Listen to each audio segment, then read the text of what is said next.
computer. All right. So thank you everyone for attending the final presentation for the Data Science at Georgia Tech CLE 2024 group. This is our last meeting, which has been delayed by 2 weeks. So this is very close to the end of the competition and the beginning of the writing phase. So with that, let's get into the outline of today. So we'll go over some admin updates, and then we'll have milestone presentations. Some of the folks in the teams are not able to present, so we'll kind of skim through these final presentations, and then we'll have some time for talking about the future and any questions there might be. So here in the slide, you can find all the presentations from the last months. So from introduction to the data preprocessing and EDA, the modeling part 2, and eventually you'll be able to find this presentation too. And I'll share all of the videos in a playlist. So in case you're interested in going back and seeing what you've presented or what other people have presented, it'll be in one nice, easy to find place. The second is that there is an available working note template. All the different competitions may have their own templates. I know Touche, Pan, and a couple other ones have their own overleaf template. So it's always good to look out for those. And one thing to keep in mind is that VS Code plus Overleaf Workshop plus Copilot and Grammarly makes a pretty good writing environment. So that's something to consider. And with that, we also need to keep in mind the submission deadlines. So in general, most of the competitions will end tomorrow. This is the case for most of LifeClay. This is the case for a couple of other competitions. All the labs have been kind of running in the same general timeline, but it seems like many have already finished. And so some folks are already ahead in terms of working notes. I would recommend taking a look at the instructions for submission. So this first link is for the actual instructions for the competition. The second one is a PDF that I will share with the group in an email possibly. But this contains also the same information. It includes things like logging into EasyChair, what you should be including in your working notes, what the deadlines are. And so make sure that you make a submission. I think there's a lot of work that's been done this semester, and so it's good to reflect, and it's good to write things down so that you have an artifact of the things that you've done. Once you make the submission, I recommend making a submission to archive. So this is work that's going to get published in the proceedings of there's a working notes proceedings, and so this is a good opportunity to learn how to use archive and to get something up there, since this will be pre-publication. And then as you write your working notes, make sure to mention the group, DSIGT or Data Science at Georgia Tech. And in particular, our working group. You can include the name in your title. There's a couple of papers from last year where every single paper from the university lab put their group name as the first element. You can also include the title of the group in your abstract or in the acknowledgements. But it'd be great if you could mention the group, just so that there's some ties there. And last thing in the admin section I'd like to talk about is just to thank everyone who's part of this group for participating. This has been a really successful year. The last 2 years have been really small because this was me learning about the Data Science Club, learning about Kaggle, learning about the CLE competition, and we went from 5 people to 30 something. So some interesting statistics that I've kind of pulled out from some different places. When we started in December or January, we had 30 interested candidates outside of the fall interest group. So these were people who reached out to me by Slack or by email.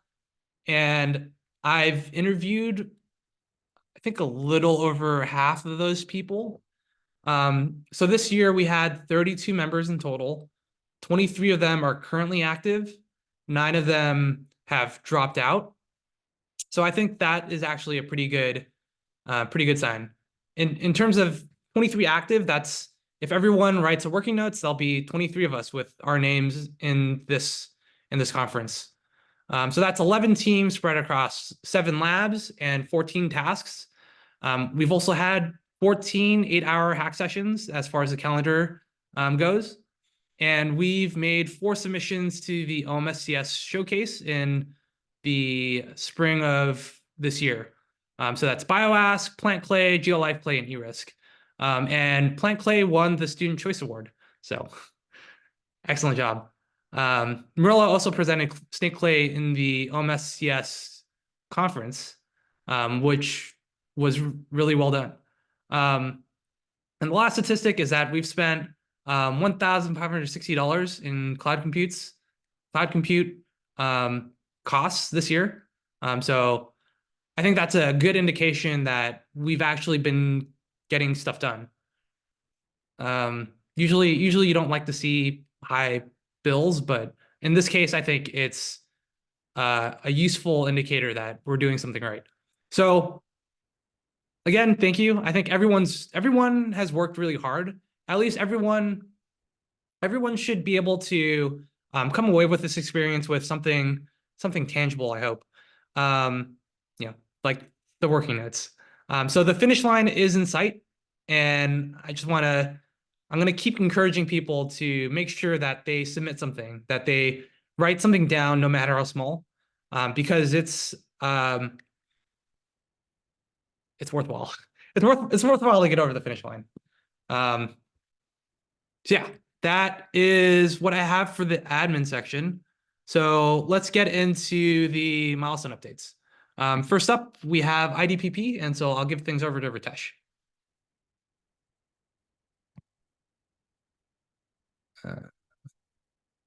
Ritesh? All righty, thank you. I was looking for the window. All right. Thank you, guys. Thank you, Anthony. I think first of all, I just want to thank Anthony to introduce the team to this challenge. It was really very interesting challenge. I think there were a lot of competitions actually, and all the competitions were actually pretty interesting. But yeah, I mean, I was always interested in something to do with the medical field, so we picked up this one. So me, Shashank, and Alex were in this together. I don't know if either of them is in here right now. But anyways, we had towards the end of May, we got our test set for 1 week, and we were given 1 week of time to make submissions. Maximum submissions were capped at 30 submissions, and we were not given any feedback on any of the submissions, which was kind of a little bizarre. But so we just had to make submissions and then hope for the best type of thing, right? So we ended up making, I think, 14 or 15 some submissions in all. And luckily, when the ranking came out a few weeks after, we were one of the top ones. So as you can see on this slideshow, there were 4 teams. There were 36 or 35 teams, I believe. But anyways, 4 teams kind of ranked first. They tied for the first place, and we were one of them.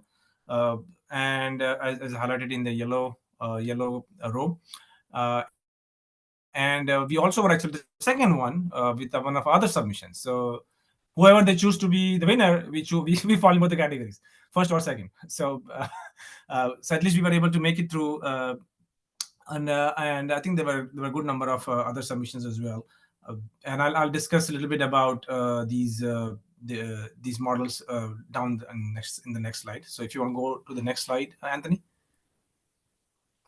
So we submitted a lot of models. Again, not knowing the feedback, not getting anything, whether it's behaving properly, not behaving properly.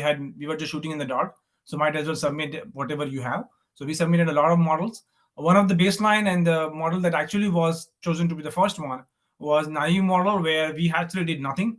Just the previous scores that were provided to us, the medical scores that were provided to us is what we projected back to them as a target. And interestingly, that was one of the first ones, like ranked first. That means the sensor data that was provided to us along previous scores did not add a whole lot of value, or maybe it was not taken properly, or maybe the patients that were patient data that was given to us, they were not at a cusp of having their score deteriorate. They were probably in the initial stage of their disease, or one of those aspects. I'm not a medical doctor to tell anything about it, but they probably did not have very good trajectory to kind of take any valuable information out of the sensor data. So that's what I took out of naive model being ranked as the first one. Right now, other teams who who uh, uh, who tied up with us for the first rank may have had something else, but the whole point that just the previous rank scores itself is making it up, that means there should not be more effort needed to reach that point, right? Uh, and I think one of the reasons also for the naive model to succeed is the data was very less, as I had mentioned in my last meeting as well, that we had only 52 patients data, and out of that also many patients had less number of scores provided to us. It was data was really scarce, really scarce. So it added another challenge, obviously, the data being very less. Another model, the model that came out to be second, was the elastic net, and this is where this combination of lasso and ridge in the classification context. So we that was one of the other models that ranked second. So this model had some value in it because it was actually performing some modeling, right? And given more data, I would think that there's a possibility of this model be able to make superior predictions even better than naive model. But again, with no data, you can't. There's not much to tell. And then we also made submissions for voting, which is a standard scikit-learn model, which combines a bunch of other models in scikit-learn and kind of does the voting out of it. So that's what the voting model is. And we also tried neural nets for LSTM, and the reason this was tried is because we had sensor data which is temporal in nature, right? So this LSTM is very good at handling those kind of data sets. So we did that, but this one did not perform very well on the test data. It gave us about like 0.47 of mean absolute error versus the best model giving us 0.2 of mean absolute error. So it was quite a bit of a difference. So yeah, so these were we submitted a lot of models, but these were kind of the reason I showed these ones, because I wanted to show that hey, we did try in different directions, right? We went with classic machine learning techniques, we went with neural network techniques, we went with naive models, we ensembled a lot of models together. So we went in different directions to try out multiple things here, and that was very good. That gave us good results. Yeah, you can go to the next slide, Anthony. Some learnings. I was not aware of this disease, to be honest. I knew multiple sclerosis in general, but this one I was not aware of, and this competition gave me a chance to understand it. And I think which was also one of the objectives of the competition. I don't know, I read it somewhere that it's not just about modeling and being accurate in prediction. They want to raise awareness as well. So this was a very good way to be aware of this disease, since we did a lot of papers on this disease. So it was very good. We realized that the patient data is very much heterogeneous. There is not one model that will fit everything, right? Because every patient has its own trajectory. They have their own phenotypes. So that added a lot of challenges. Electronic health data record, which is another set of data which is in longitudinal fashion. It's not our standard cross-sectional data or time series data. It is like a combination of both of them together, and that is another challenge, because you would not find a whole lot of information out there on this type of data sets or modeling on these type of data sets. So that's another challenge. And while during the journey, I think I learned a lot of things within sklearn that I was not aware of before.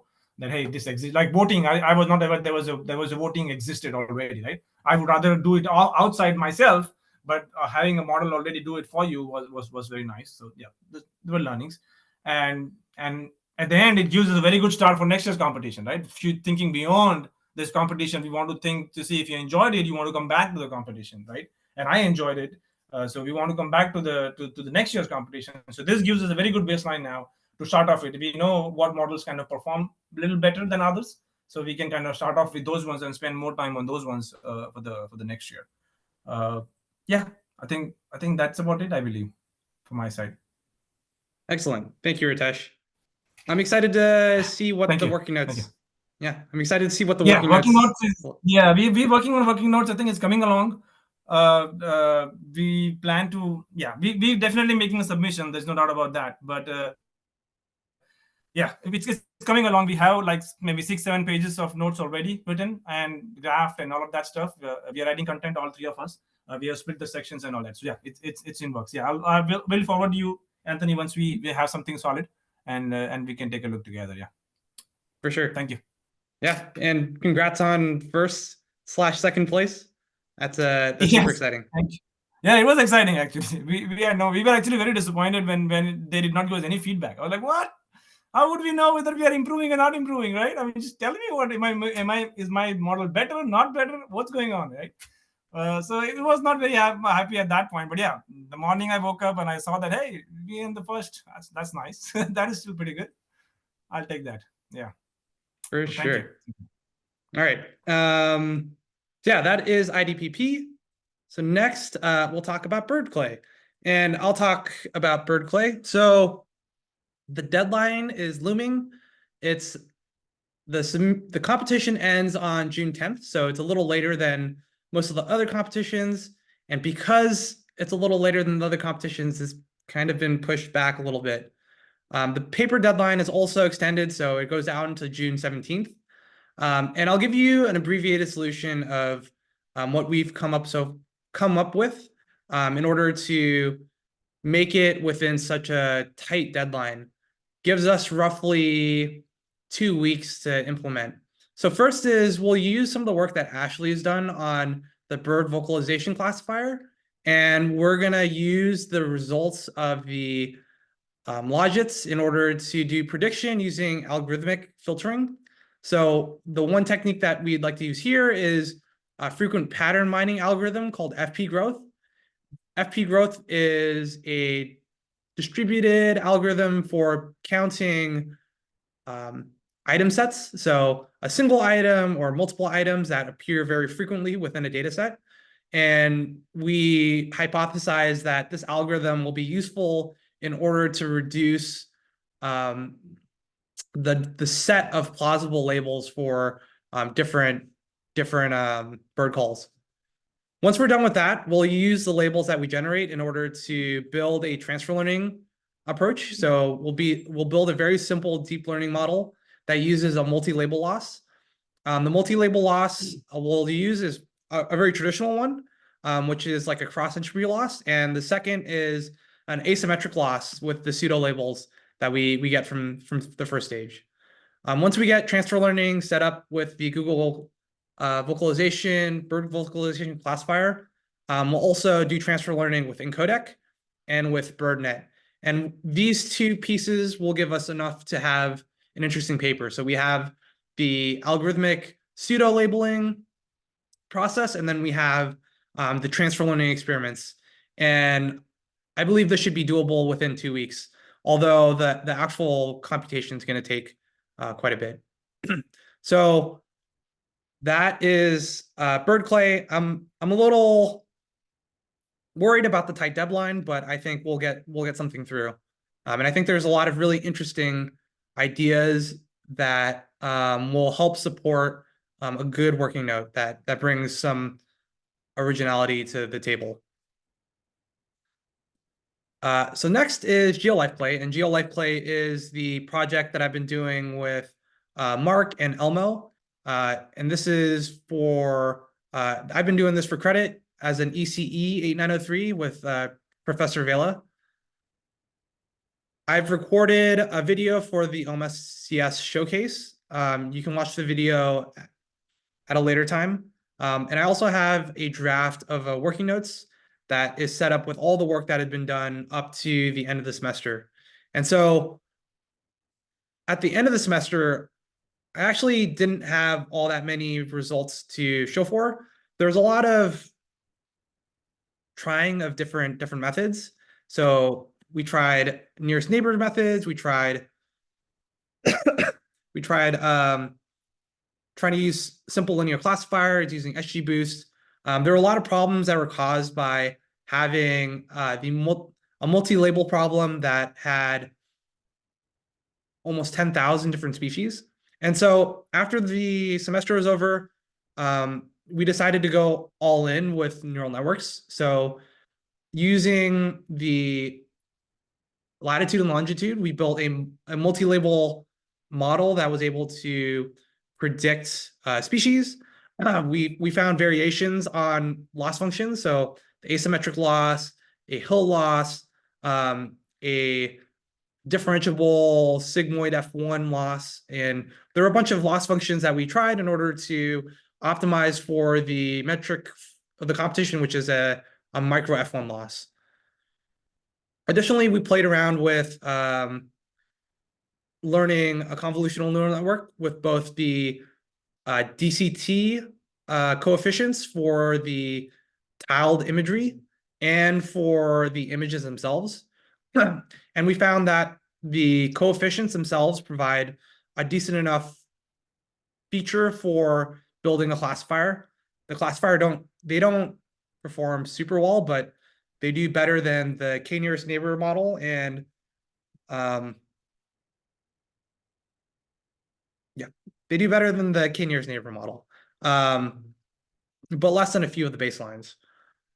Additionally, we built a tiled Vec model. So using a triplet loss, we build a neural network that's able to learn interesting representation of the data that incorporates both a triangle inequality on the norm of the embedding vectors, as well as the asymmetric loss from that we've been playing with for the multi-label problem.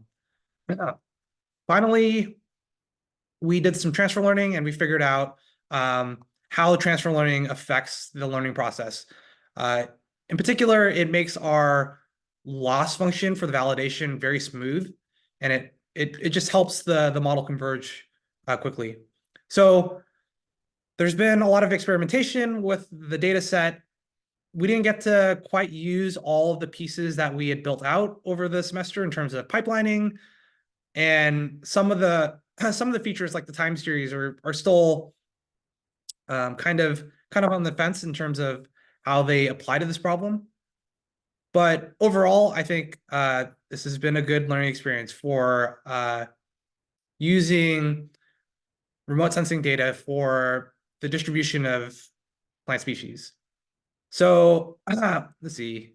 Oop, that is not what I wanted. So here are the submissions. You can see our highest score so far is 0.15. I think the leaderboard, the top person on the leaderboard is at 0.4, and a month ago it was the highest score was 0.3, with the baselines being around 0.1. So we're doing better than some of the baselines, but not necessarily competitive. But I think we do have a lot of interesting approaches that can be expanded on in the paper. So that is it for GeoLife Clay. I'll hand things off to Murillo for Plant Clay. Cool, awesome, thanks. Yeah, so I'll be talking about plant clay. I already showed this diagram. This is just the diagram of the solution that we proposed. But just like Anthony, I also did this project for credits for my class. So this semester I did CS A903, which was the special problems class, and it was supervised by Dr. Kira. He teaches the deep learning class at Georgia Tech.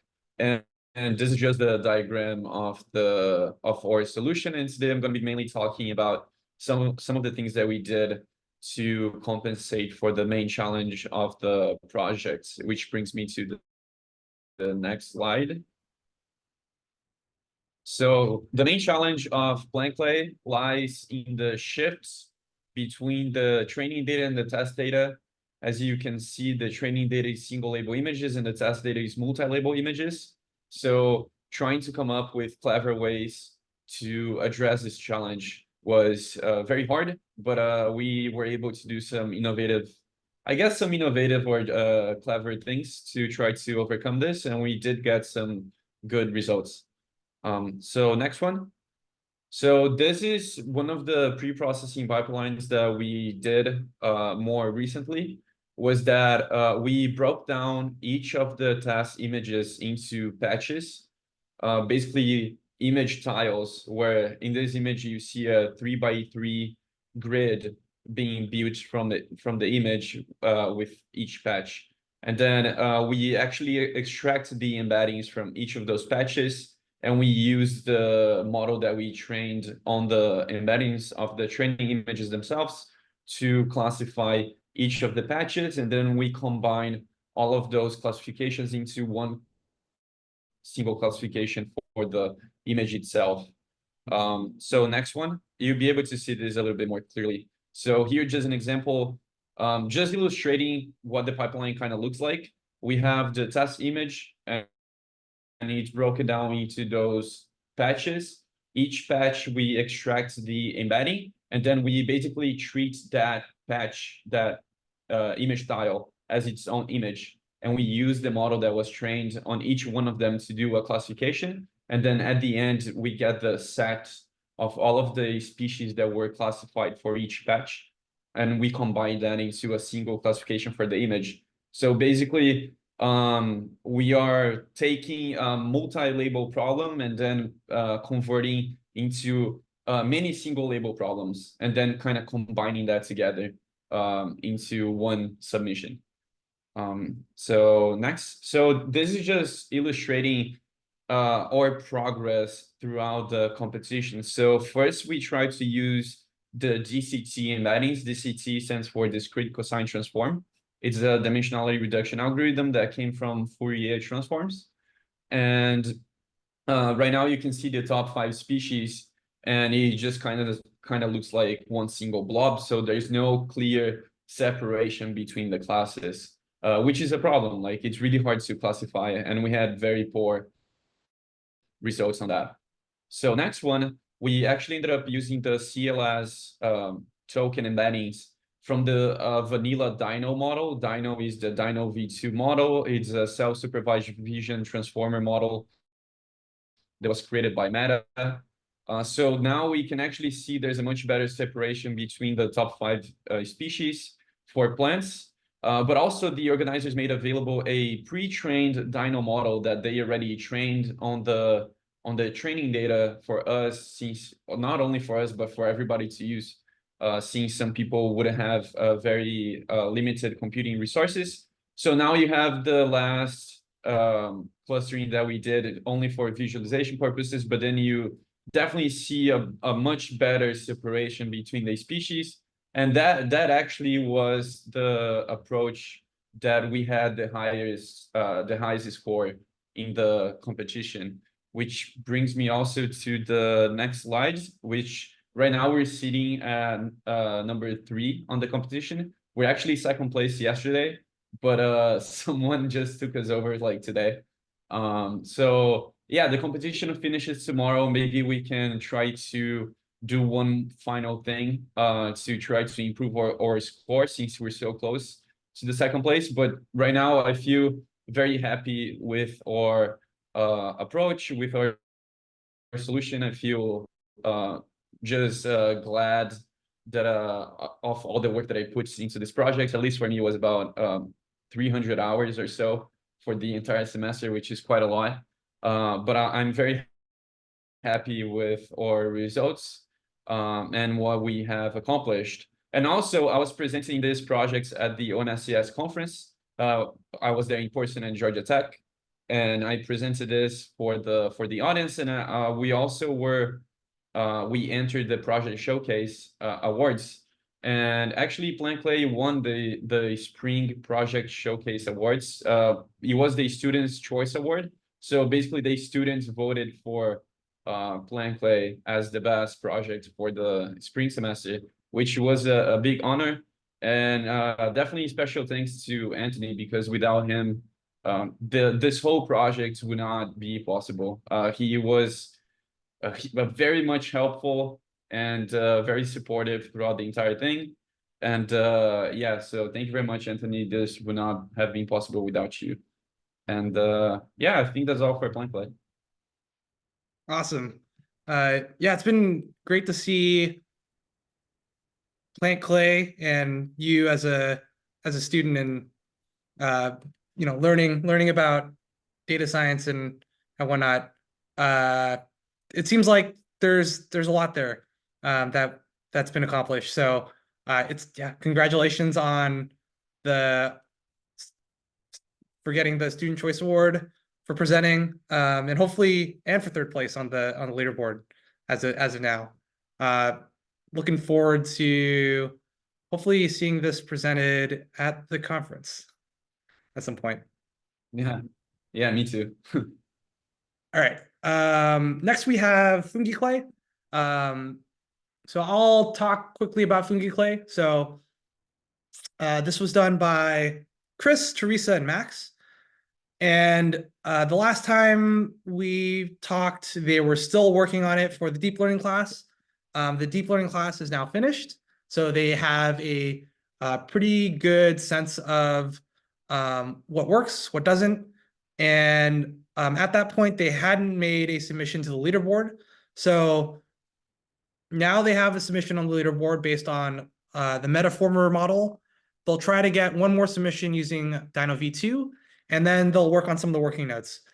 Thankfully for them, they had to write up notes for a report for the deep learning class, so this shouldn't be too much of a task for them. Let's see what else is in this slide. So here they show kind of an overview of their experiments with VITs, efficient CNNs, some of these transfer learning approaches, and some of these different loss functions like cross entropy and the focal loss. And they've also made some visualizations akin to Merlot's and plant clay. So using projections of the top species in ResNet and in Dino. And we can see that the TLS token in Dino is significantly easier to separate than those learned in ResNet, which shows how good of a feature extractor that Dino is. Again, this is the same thing using PackMap instead, which is a fancier version of UMAP. And an overview of some of the different experiments that they did. Additionally, there's some results on the validation results. This is before the leaderboard submissions, and then they are currently fourth place on the leaderboard. So I think these results kind of speak for themselves. So that is Fungi Clay. I'm excited for Fungi Clay. I'm actually gonna go mushroom hunting this weekend. So I'll get a real life perspective on the problem that Fungi Clay is trying to solve. But anyways, now we'll move on to Snake Clay. And for Snake Clay, I'll hand things off to Merlot. Yeah, so for snake clay, if the diagram looks exactly like plant clay, it's because it is. We're definitely leveraging some of the things that we've done for plant clay to do for snake clay as well. And right now we are still trying to get our first submission on the leaderboard. But we're very much almost getting there. And we just need to finalize one final piece of the inference of the pipeline to get it done. But yeah, we got our model trained using the embeddings from Dino, and then we just need to do inference on the pipeline and get those submissions on the leaderboard, and then after just get a our work notes paper done as well. So next slide. Yeah, so this we're just talking a little bit about like things that we have done for identifying a subset of species of snakes to kind of create a curated data set. But even though we didn't have much time to actually go through a lot of this approach, we just used the entirety of the data set for training data, and we trained the Dino V2 on all of the data, and we're trying to classify the snake species on that instead of training on a subset of the data. So yeah, this is what we have done, and I look forward to submitting our solution by tomorrow. Thanks, Murillo. Yeah, Snake Clay is in a definitely feeling the crunch. So next we have Pan. And so Pan is a group that is led by Ben. I think unfortunately they were not able to make a submission this round, but they have a really interesting approach to the problem that's broken down into 3 separate parts. There's the neural dependency approach, which uses, I believe, embedding vectors from Wikipedia in order to find well, the task is to do telemetry and to figure out what articles are generated by AI and what articles are generated by humans. So there's this approach that is based on entities in there. Well, this one is based on embedding vectors. The second one is based on fine-tuning Roberta with LoRa. And the third is the actual entity graph, which uses graph neural networks. And the plan was to ensemble each of these approaches.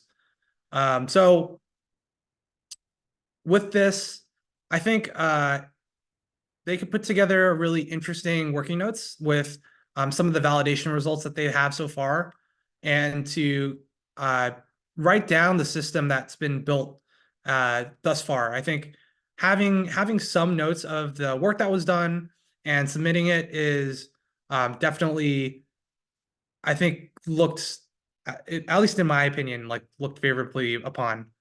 So this is Pan. Next is Touche. Touche, they tried a couple of. Touche is a group that is meant to find argumentative tasks. So given a query which has some kind of argument, they're supposed to look for images or other images that are for or against that argument. So the approach that they ended up taking used multimodal embedding, where you have image embeddings that are that are also what's the word I'm looking for? They use CLEP, which is a model that is both conditioned on text and images, and they use this as a way to query for both images and text in the same system. And this ends up being the solution that they use with a similarity vector database. So for this task, I believe they have a basic solution that was submitted to the leaderboard. And so this is yet another paper that I think would be interesting to have. For eRisk, I'd like to hand things off to David. Thank you. So let's recall that eRisk is a task that's related to finding symptoms of depression from social media posts. So what we did for task 1, we had, I believe, 50 million documents. So we created a pipeline that transformed those documents into either embeddings, or we did traditional NLP techniques to do the predictions. We used the previous results from previous years to train a multi-level classification problem, and the targets were basically each one of the 21 depression symptoms that come from the BDI-2 questionnaire. We picked from our experiments, we picked the best 5 runs, and we had to submit track format files to the FTP server. We have here a breakdown of the pipeline that we utilize for the sentence transformers model that we used. We had our file of track files from the training data. We did some pre-processing based on frequency of terms, TF-IDF, and then we found the relevant documents, and then we used the sentence transformers model of mini LM L6B2, which is based on Siamese bird networks. And then finally, we did use a classical supervised approach with logistic regression to make our predictions. This is the results that we got from the best 5 runs that we had submitted. We found that the logistic you count using TF-IDF that didn't perform very well. We used count night base, didn't perform very well, and Waterbeck logistic regression. We got zeros all over the scoreboard. But as a consolation prize, we found out that using transformers and logistic regression and Waterbeck, we got at least on the RPREC scoring and NDCG, we got scores that are better than 0, so which is like it means that we're going somewhere, right? We didn't whistle that time. The next table is basically the same, but for the anonymity, which is like, so we have basically we were given 2 files that have handpicked scores that are given from experts on the topic. So we had to we use those to train our models. Yeah, as this is like some of the conclusions and things that we're like evaluating. We assume that a classifier could be repurposed into a functional ranker. Basically, the sentence transformer model is good for nearest neighbors predictions, but it's not that great at traditional supervised tasks, supervised learning tasks. We trained our models against metrics like F1 or accuracy, but as we can see that we can probably work with our metrics to evaluate our models and our training data. And we also found out that embedding of Bertrand models perform a smidge better than random chance. Here we have task 3, the pilot for task 3. Arian did most of the work here. He basically took the sentences and he transformed those into JSON. Then he finally did he pulled the embeddings we used the same language model for this one. He also did experiments doing dimensionality reduction, and we did some analysis there too. He's not here to present because I think he's back in India. Those are the results we got. Again, this is also, the results of his the work that he did for the semester. So that's very a good thing. For future work, I would propose working with more language models, and there's like a wide variety to pick from here. So it doesn't have to be necessarily a sentence transformer. We can use GPT. We could use, there's many options. We can do data augmentation. We can do data augmentation, which means like we can increase the data set, pull data sets from maybe other kinds of social media, or generate sentences to augment some of the, for example, task 3 specifically had like only a couple dozen sentences, so we could like experiment adding more data to the model, specifically because we want to reduce the overfitting. I feel like that could affect our results. I feel like just training on the files that they give us, it's negatively affecting us from building a model that's like useful. And the third item is just do research more on how to do document filtering, and that's I think that's all. I will also mention thanks Anthony for guiding me through this whole process. This is like a first time for me doing a project like this that involves lots of work doing data science. We only had like we had like a 2-week sprint to basically do this. E-risk is in particular special because our challenge starts a month before than the regular lab class or challenges. So like for this one, it's yeah, it's it's interesting. Yeah, but thank you guys. Thank you, David. I definitely remember the deadline kind of coming up a lot quicker than I anticipated. So it's good that we were talking on the regular so that we could kind of put together something before the submission date.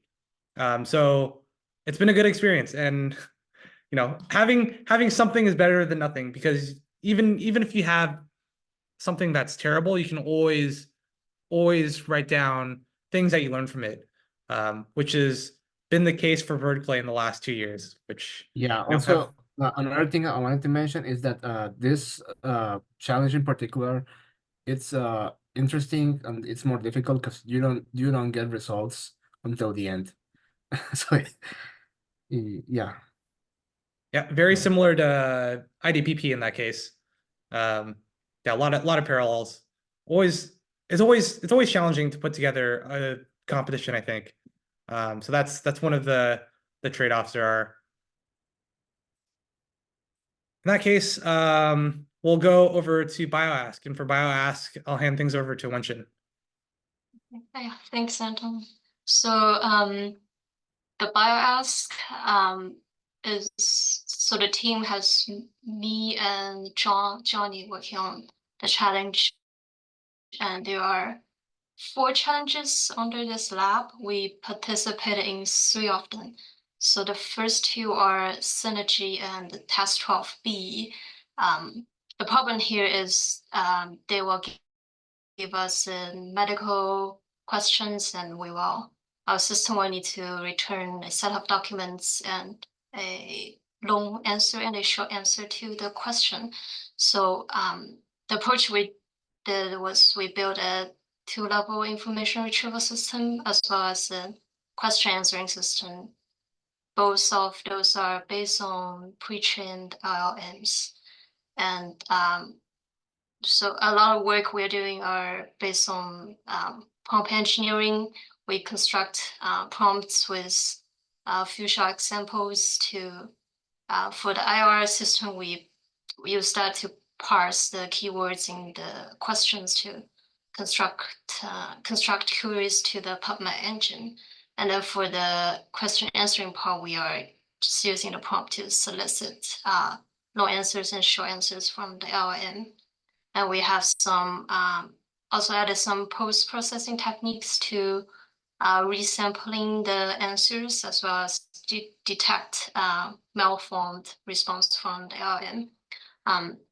The LLM we use for this are pre-trained models, general purpose models. We tried a few models, including Mixtral, GPT, as well as Lemma. So our best performing system on Task 12B got 0.14 mean average precision score on the document retrieval part, and I think the best system got something like 0.2 on this category, and then we got 0.05 MAP on the snippet retrieval versus the best one, I think it's 0.11. I didn't screenshot that leaderboard because it's just too many stats on different places. And then for the QA part, we got 0.96 for the F1 score, which is, I think we're among the top ones for this score. And then we got 0.39 for factoid questions and 0.5 for F1 score for this question. So I think for factoid question, the best system was getting 0.5 on the MRR, and then the list question, the best system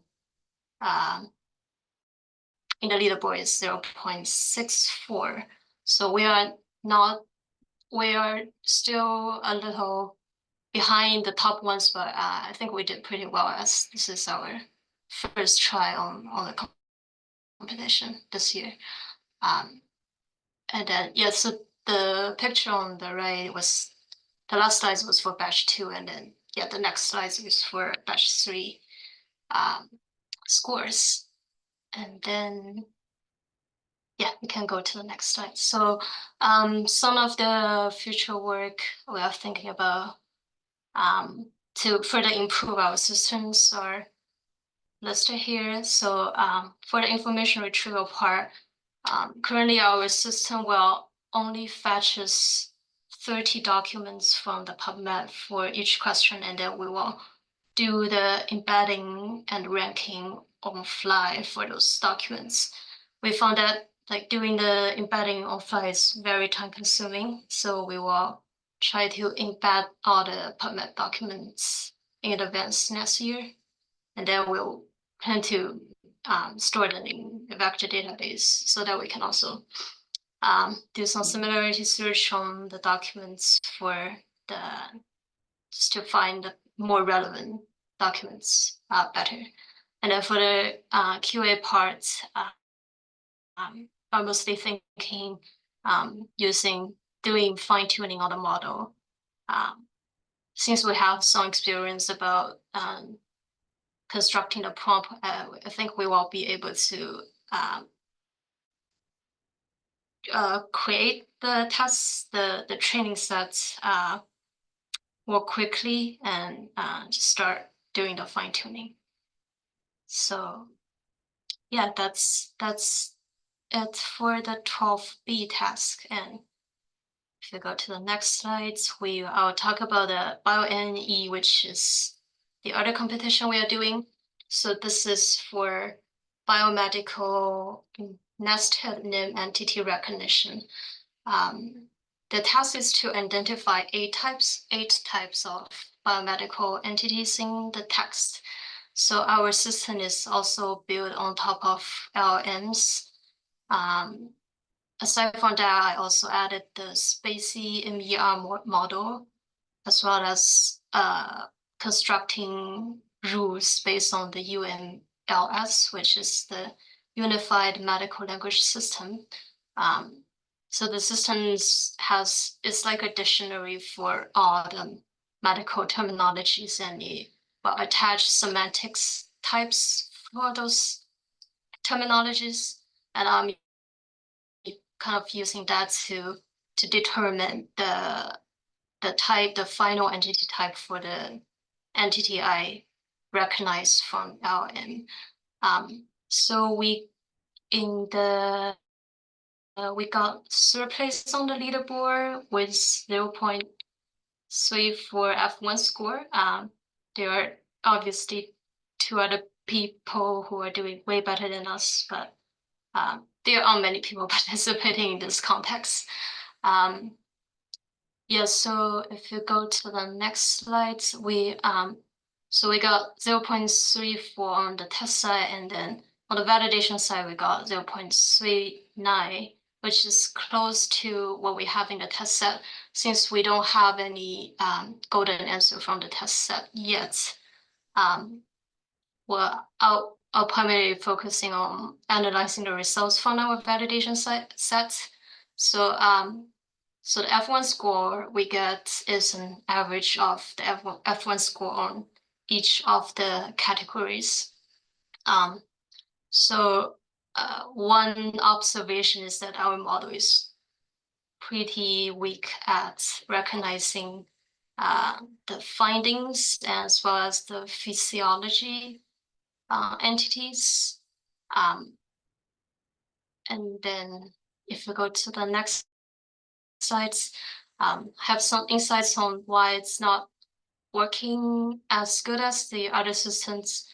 I think most other people are doing fine-tuning on models instead of doing LM approach. And one thing I noticed was our approach is that the context really matters in the NER task. Since we are using the UNLS to determine the categories, we are missing the context of of the prediction. So I observing in the test in the validation set that some of the words in different documents, even if they are the same, they have different categories. And the other challenge with this competition is that we need to detect the nested name entity. So even if we're able to recognize some of the internal, the inner entities like cardiac contractility, we fail to recognize when there's another words before this phase. So that's one aspect where our prediction is lacking at. So future work is again thinking about fine-tuning the model on the specific data set. So we are done with our submission, and we are currently working on the working notes. Yeah, I think we'll probably have 2 working notes as a result of this, one for the 12B and one for the bio-NNE. Yeah, and thanks, Anthony, for your support and just giving us credits on running GPTs and Mixtral. Yeah, this is excellent. Yeah, the BioAsk group has always had really solid results, and it's nice to see that the results on 12B and on BioNNE are solid and on the leaderboard. It's exciting that you're going to have 2 working notes too. This is definitely a lot of work. So I'm excited to see BioAsk later this year. It'll be interesting to kind of see how other people have done it too. Cool. Let's see. And finally, we have a long eval. So Joshua is not here to present, so I don't have too many comments on long eval. I think both of the sections are done in terms of submissions. So long eval, I believe that Joshua has built a system based on both Elasticsearch, so the typical BM25 approach, as well as a couple of models, including WordDevec and Glove. So hopefully he has a few of those results and submissions that can be used for working notes for task 1. Additionally, there's been some work on the second part of the task, which is sentiment analysis. And yeah, those are the things for long eval. Hopefully things will cross over the finish line, and we'll have some working notes for long eval too. So yeah, with that, I'd like to wrap up with a few words on kind of future work in the direction of this group. So I've been thinking about what things have gone well this year and what things could be improved. And with that, I think we'll probably run this group again, kind of as it was run this year, but hopefully smoother for the 2024-2025 school year. So that means we'll have our first meeting in the fall semester during the first or second week. And it'll be run pretty similarly to how the interest groups were run last year. So we'll have several weeks of recruitment. And then I think I'd like to have as many people from this year present their work next year, so we can kind of recruit for the different teams in that first semester. Given attendance this year, I think next year will be pretty solid. We have some promotion from Merlot with the OMSCS conference. I know we've gotten people through Discord, we've gotten people through Slack. So I think there's going to be a lot of opportunity to find people who are interested in lots of different things, and I'm really excited given how well things ran this year. Again, like 32 people, and having 23 cross the finish line. I think that's pretty great. And then the last big thing to kind of wrap up what's been going on this school year is participating in the conference, the CLE 2024 conference. It's happening September 9th to the 12th in Grenoble, France. So if you're interested in coming, let me know. I think we'll probably make a WhatsApp group, and then we'll try to organize a group dinner, and try to get a photo of a few of us. I know myself, Murillo, I think Ritesh said he was interested. Alex from IDP was also interested. Max from Funky Clay. So this is a good opportunity to kind of see a academic conference. It's 4 days. If you go to every session, it's really intense. But if you just go to, if you meet some people, you like see their talks, it can be a really enjoyable experience.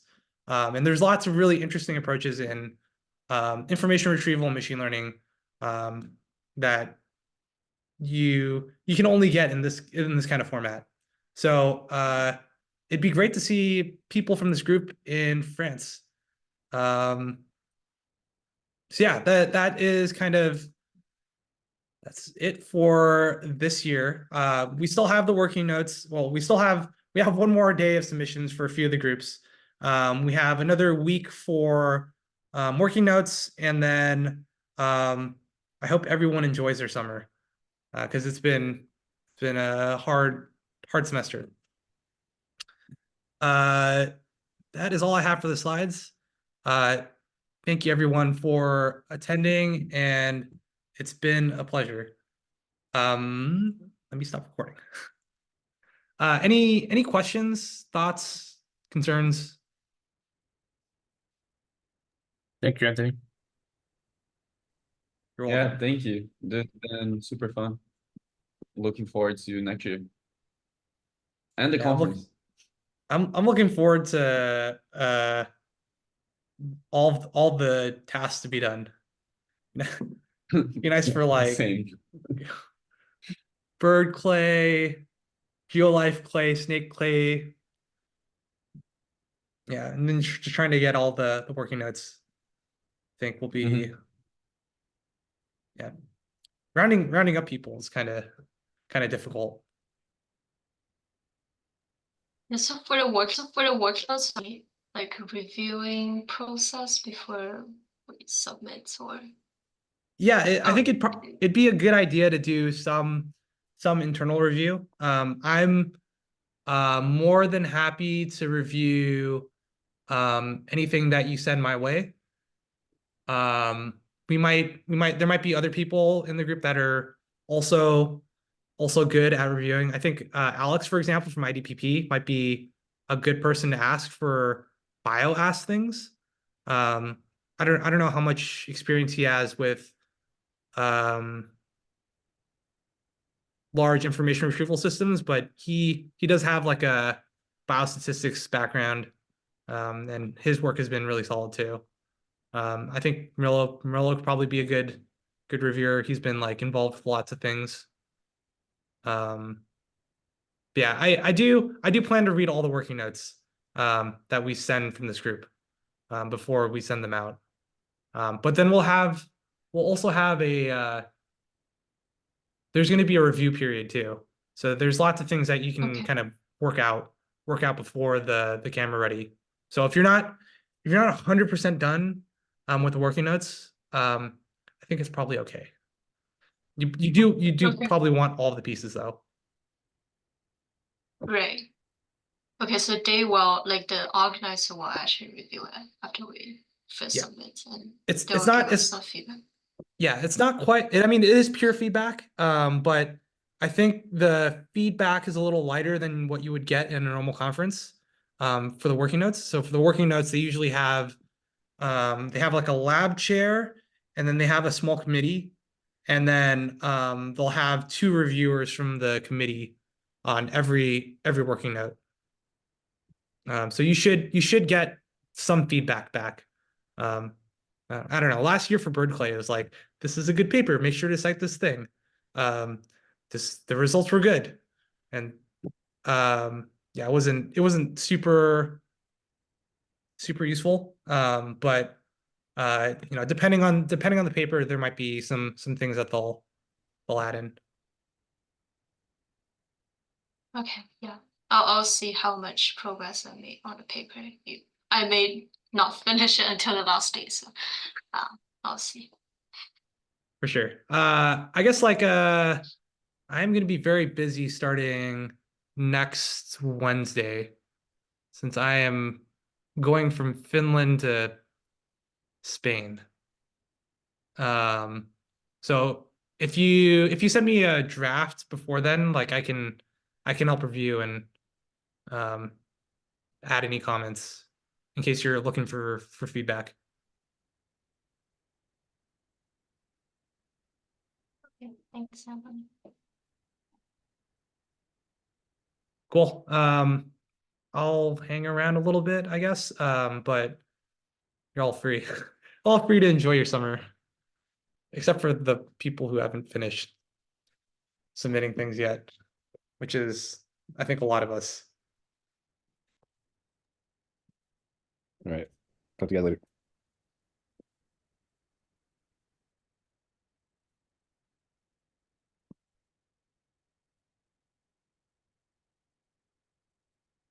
That's right. Or it's not. Hey, Rillo. What up? Hey, what's up? Can you hear me? Yeah. Okay, so I heard. Okay, so I spoke briefly with Anthony, right, about working on the paper.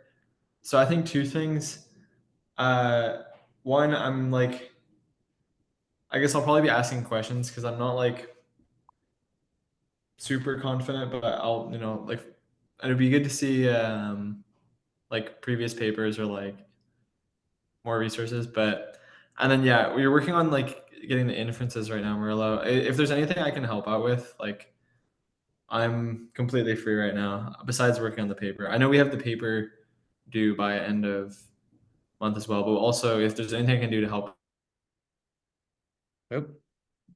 Oh. He disappeared. Yeah, that was weird.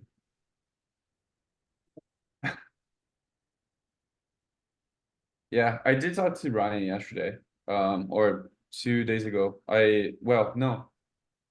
Yeah, 2 days ago. And then Austin, I set up a hack session yesterday for Snake Play.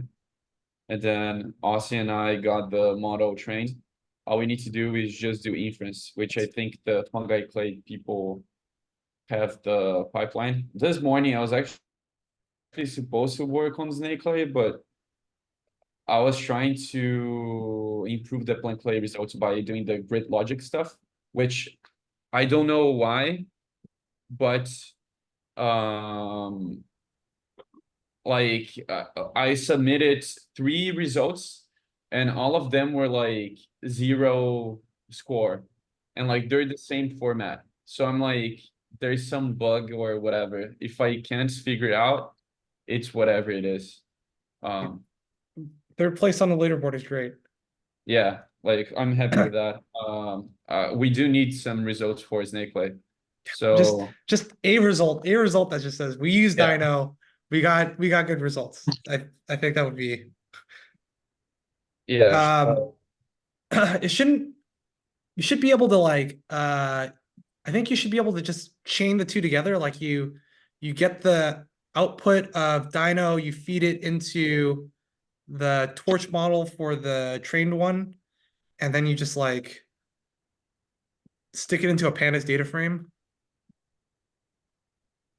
yeah. I just need to look at the like how to submit the thing, because like at least for Blankplay it was a CSV.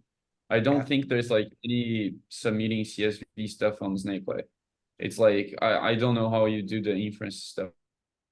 I have to go through the code. They do have like a a notebook or like a file that it literally came from fungi clay.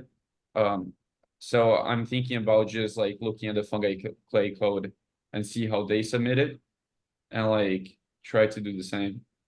For sure. I'm not sure if they use PyTorch Lightning or not. Hopefully they did use Lightning. I think they, because they copied. Oh yeah, I don't know what they did for training. Yeah, I Chris they did copied- some stuff. Okay, So yeah. I don't know how that's gonna go. Yeah. Ryan, you have something to say? Hey, what's up?